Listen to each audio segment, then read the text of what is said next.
Assalamualaikum warahmatullahi wabarakatuh. Liridha'illah wa li syafaati rasulillah al-fatihah.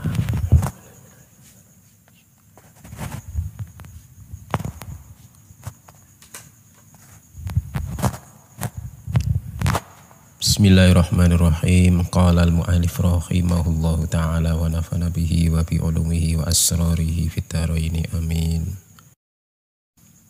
Qauluhu wa fussiral imanu bitasdiki wan nutku fihi al-khulfu bitahqiq.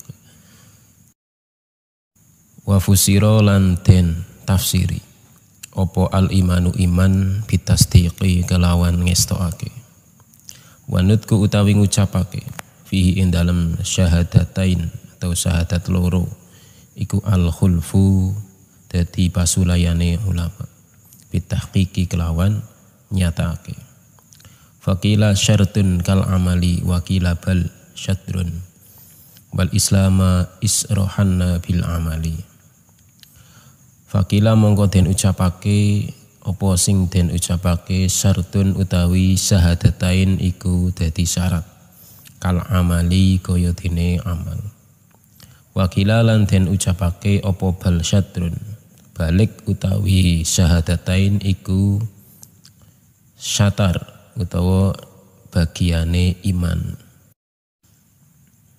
Wal islam utawi islam iku isrohanna nyatakno temen sapa sira bil amali kelawan amal. Muradnya atau terjemahannya, iman itu ditafsiri dengan tasdik. Wa fusira al-imanu bitasdik wa nutku fihi al-khulfu bitahqiq.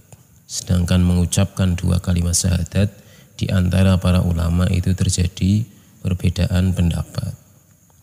Faqila syartun kal amali. Yang pertama mengatakan syahadatain itu sebagai syarat seperti halnya amal. Waqila bal syadrun. Yang kedua tidak demikian, justru atau akan tetapi syahadatain itu merupakan satar atau bagian daripada iman. Wal islam isrohanna bil amali. Sedangkan Islam itu sebaiknya kita nyatakan atau harus kita nyatakan dengan amal. Jadi ada Islam ya harus dengan amal. Yang pertama mengenai pengertian iman. Iman menurut mayoritas Asy'ariyah, Maturidiyah dan sebagian ulama Mu'tazilah, berarti kebanyakan ulama terpercaya dari golongan Asy'ariyah dan Maturidiyah, serta sebagian dari ulama Mu'tazilah menafsirkan iman itu dengan tasdik atau pembenaran dalam hati, yaitu membenarkan semua atau segala yang telah didatangkan oleh Nabi Muhammad SAW berupa perkara-perkara agama atau syariat-syariat dari Nabi. Termasuk iman itu di dalamnya adalah beriman dengan para Nabi dan Rasul. Maka kita itu wajib beriman secara tafsil terperinci per satunya. Kita harus tahu kepada 25 Nabi dan Rasul. 25 Nabi itu semuanya ada di dalam Al-Quran, disebutkan dalam Al-Quran. Yang 18 itu ada dalam surat Al-An'am, mulai dari ayat 83 sampai 86, itu jumlah 18 ada di ayat atau surat Al-An'am ayat 83 sampai 86. Sedangkan yang lainnya itu tetap ada dalam Al-Quran, cuman tempatnya berbeda-beda. 7 atau sisa yang lainnya.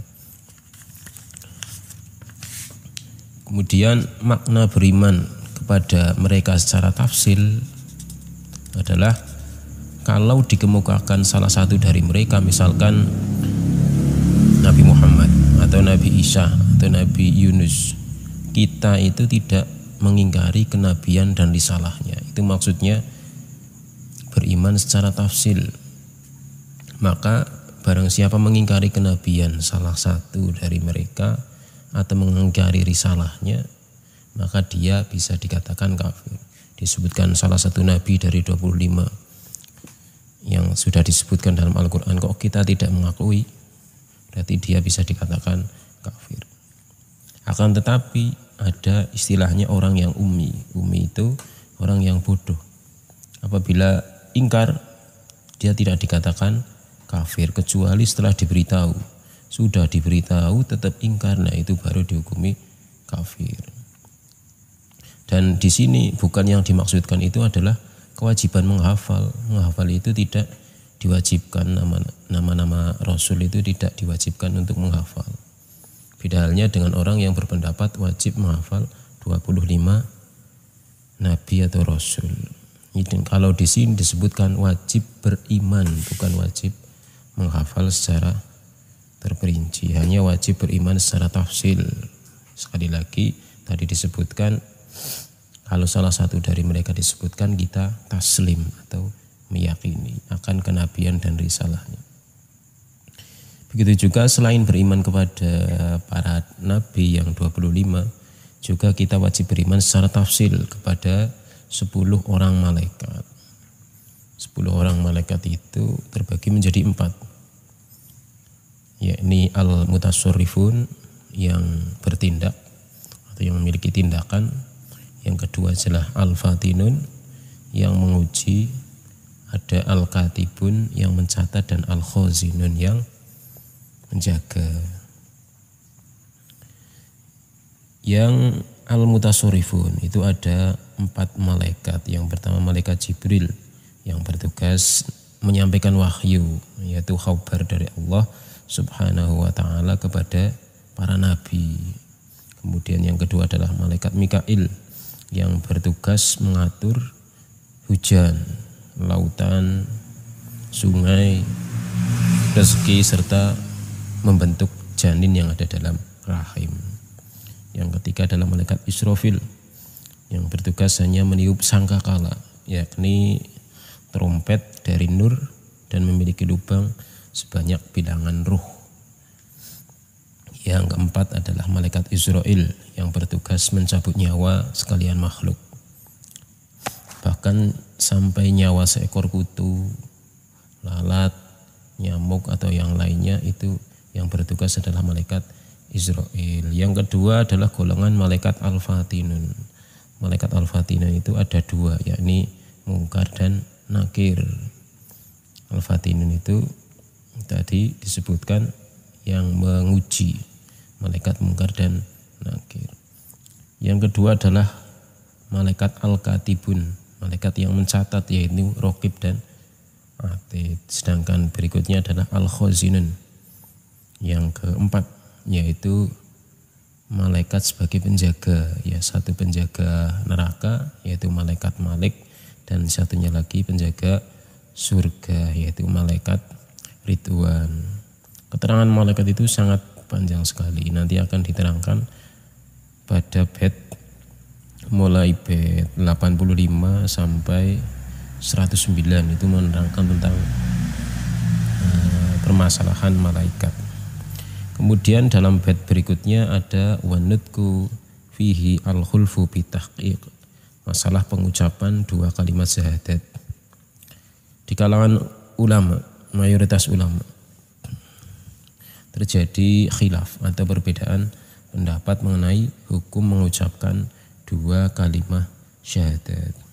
Dari golongan Asy'ariyah dan Maturidiyah mengatakan bahwa mengucapkan 2 kalimat syahadat itu merupakan syarat diberlakukannya hukum-hukum orang mukmin, seperti bisa diwarisi, bisa menikahi, dan yang lain sebagainya.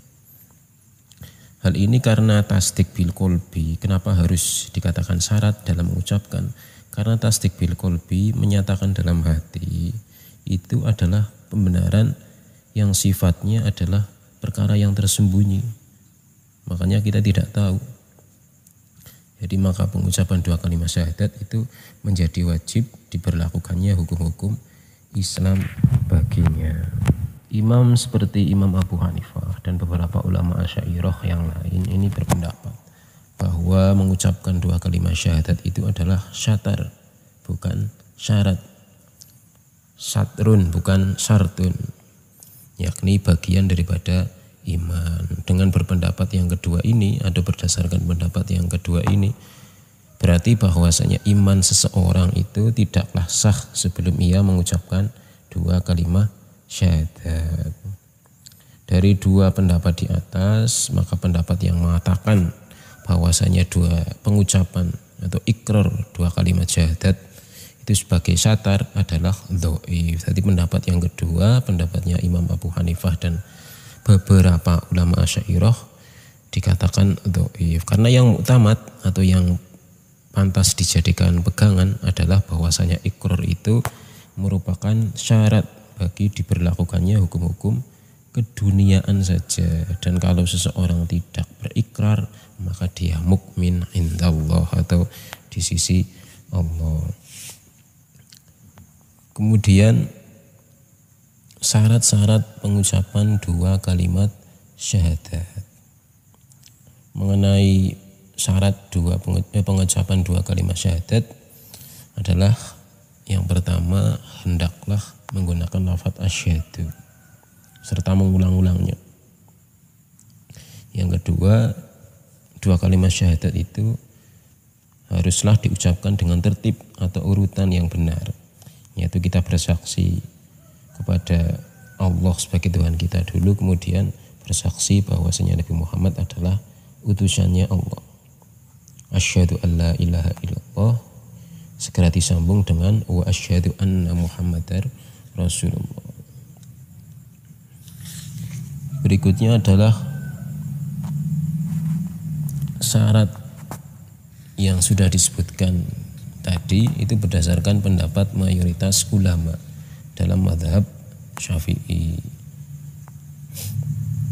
dan juga dari mazhab Maliki